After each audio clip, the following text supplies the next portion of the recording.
அவேஷ் அவேஷ் நம்ம கடைக்கு போனோம் அவேஷ். அவேஷ் சொல்ற பேச்ச கேளுடா. அவிஷா பேக் எடு போய்.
போலாமே கடைக்கு தானே போலாமே.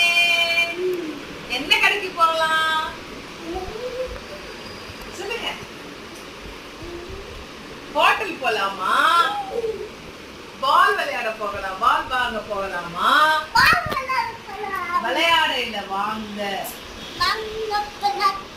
எந்த கடைக்கு போலாம்? பால் கடைக்கே போயிடலாமா? சரி இந்த பேக்கை யார் தூக்கிக்கிறீங்க? அண்ணனா நீயா? அண்ணா தூக்கிக்கட்டும்.